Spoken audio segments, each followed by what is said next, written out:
तीन बड़ी गंभीर मानसिक बीमारियां हैं, मेगलोमेनिया, नार्सिज्म और स्टॉकहोम सिंड्रोम। सामान्यतः ये तीन मानसिक बीमारियां पॉलिटिशियंस को होती हैं, नेताओं को होती हैं, बुद्धिजीवियों को होती हैं, पत्रकारों को भी होती है। उनको लगता है एकदम सब कुछ उनको पता है, वो जो समझ रहे हैं वही अच्छा है, बाकी सब गड़बड़ है। याद रखिए, तीन बड़ी गंभीर मानसिक बीमारियां हैं, मेगलोमेनिया, नार्सिज्म और स्टॉकहोम सिंड्रोम।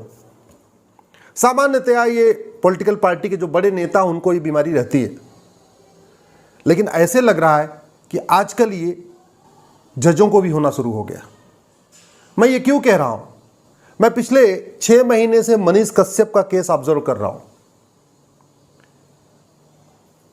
तमिलनाडु में कुछ घटनाएं होती हैं, उस घटना के बाद खबरें छपती हैं, उसको 2 बड़े हिंदी के अखबार जो नेशनल अखबार हैं वो छापते हैं। उसी खबर के आधार पे मनीष कश्यप स्टोरी करते हैं। उसी खबर के आधार पे बिहार की विधानसभा में भी कुछ विधायक आवाज उठाते हैं। उसी खबर के आधार पे बिहार के एक पॉलिटिकल पार्टी के प्रमुख पप्पू यादव भी खबर उठाते हैं कि हाँ, तमिलनाडु में बिहारियों को मारा जा रहा है।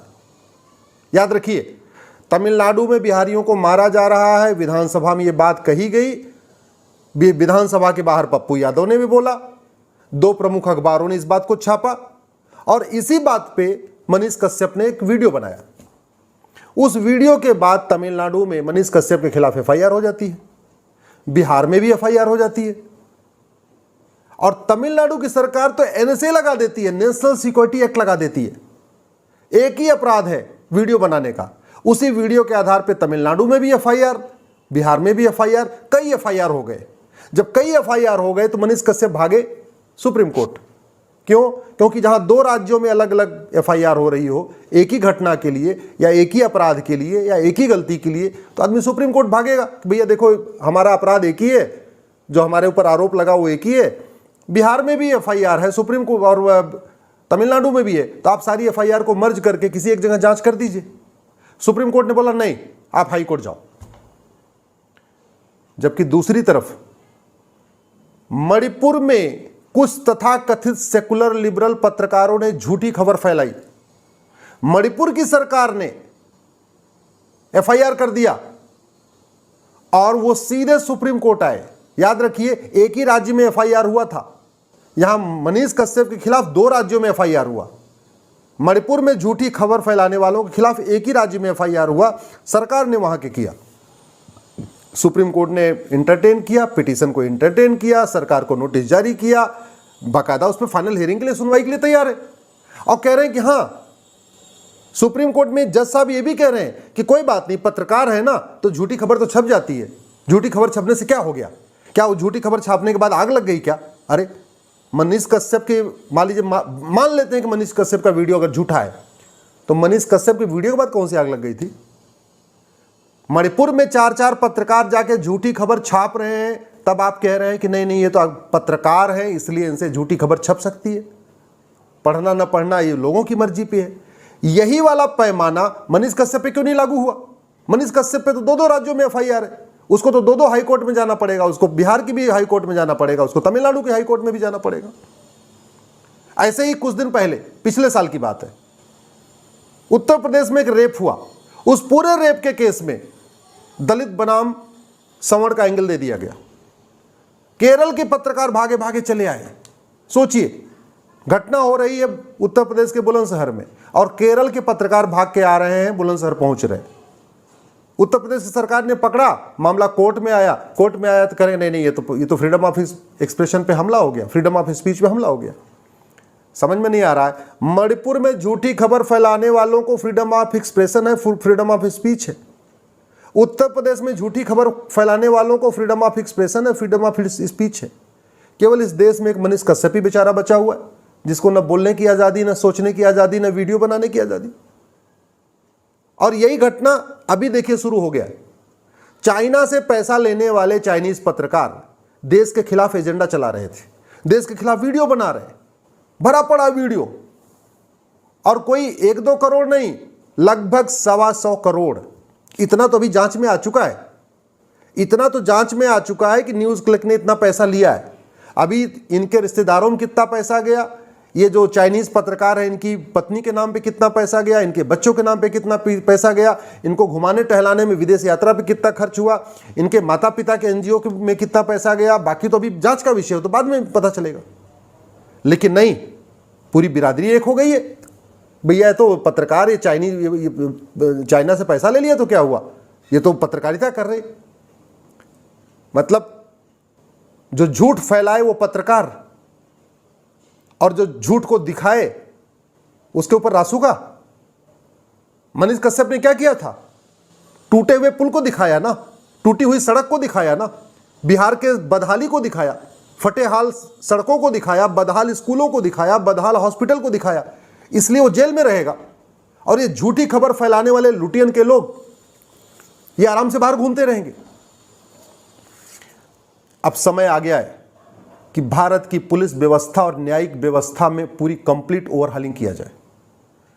पुलिस अभी बेलगाम है, पुलिस सत्ता की गुलाम है, क्योंकि 1861 का पुलिस एक्ट चल रहा है। जब तक 1860 का पुलिस इंडियन पिनल कोड खत्म नहीं होगा और भारत में one nation one penal code लागू नहीं होगा, तब तक ऐसे ही मनीष कश्यप जैसे लोगों को गिरफ्तार किया जाएगा।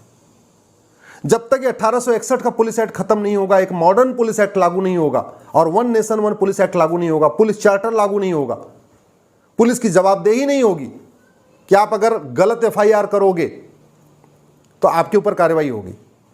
पुलिस की जिम्मेदारी नहीं है, पुलिस किसी में भी एफआईआर कर दे, किसी के खिलाफ कोई भी आरोप लगा दे, एनएसए लगा दे, यूएपीए लगा दे, गैंगस्टर एक्ट लगा दे, कुछ भी लगा दे, बाद में आप कोर्ट में लड़ते रहिए, अपनी सफाई पेश करते रहिए। 5 साल 10 साल के बाद आप वहां से अगर सबूत के अभाव में बरी भी हो गए तो जिन पुलिस वालों ने लगाया था उनके खिलाफ तो कोई कार्रवाई नहीं हुई। तो पुलिस की अकाउंटेबिलिटी कहां गई, पुलिस की रिस्पॉन्सिबिलिटी कहां गई? ऐसे ही जज साहब का भी है, वो जिसको मन चाहे उसको फ्रीडम ऑफ एक्सप्रेशन मान ले, जिसको मन चाहे उसका मुकदमा सुन ले, जिसको मन चाहे उसके लिए सैटरडे को बेंच बना दे, जिसको मन चाहे सैटरडे को 2-2 बार बेंच बना दे, जिसके लिए मन चाहे संडे को बेंच बना दे, और नहीं सुनना तो नहीं सुनना। ऐसे लग रहा है कि अब तो ये देखा जा रहा है कि सामने वाला वकील कौन है, सामने वाला पीड़ित कौन है, सामने वाला शिकायतकर्ता कौन है। भैया सब कम से कम सुप्रीम कोर्ट और हाई कोर्ट से ये आशा नहीं की जाती है। एक बार डिस्ट्रिक्ट कोर्ट का जज अगर ऐसी हरकत करे, एक बार डिस्ट्रिक्ट कोर्ट का जज अलग अलग पैमाना रखे लोगों के लिए, तो बात समझ में आती है। लेकिन अगर हाई कोर्ट के जज, सुप्रीम कोर्ट के जज अगर से डुअल स्टैंडर्ड रखेंगे, डबल पैमाना रखेंगे कि तीस्ता सीतलवाड़ आएंगी उनके लिए अलग पैमाना, मनीष कश्यप आएंगे उसके लिए अलग पैमाना, सिद्दीप कप्पन आएंगे उनके लिए अलग पैमाना, मणिपुर में फेक खबर फैलाने वाले हैं उनके लिए अलग पैमाना, और मनीष कश्यप आएगा उसके लिए अलग पैमाना। यह बात मनीष कश्यप का नहीं है, यह बात गुलामी की व्यवस्था का है, यह बात स्टॉकहोम सिंड्रोम का है, यह बात नार्सिज्म का है, यह बात सिस्टम का है। सरकारें भले बदली हैं, सिस्टम नहीं बदला है, और उसका नतीजा आपके सामने है। मनीष कश्यप जेल के अंदर सड़ रहा है, एक मुकदमे में बेल, दूसरा मुकदमा, दूसरे मुकदमे में बेल, तीसरा मुकदमा, लगातार एक के बाद एक के बाद एक। अगर आप नहीं बोलेंगे ना, अगर आप पार्टियों में बटे हुए हैं, आप अगर सिस्टम के खिलाफ बोलने में अगर आप डरते हैं, तो इसका मतलब आप राष्ट्रभक्त नहीं है। अगर आप सिस्टम के खिलाफ बोलने में डरते हैं और अभी भी आप केवल नेताओं की चमचागिरी के चक्कर में, दल गुलामी के चक्कर में सिस्टम के खिलाफ नहीं बोल रहे हैं, तो याद रखिए किस दिन आपका भी नंबर आ सकता है, किस दिन आपका भी नंबर आएगा। इसलिए मैं आपसे निवेदन करता हूं, ये मात्र मनीष कश्यप का मैटर नहीं है, ये बात हमारे न्यायिक व्यवस्था का है, ये बात हमारी घटिया पुलिस व्यवस्था का, ये हमारे बात प्रशासनिक व्यवस्था है।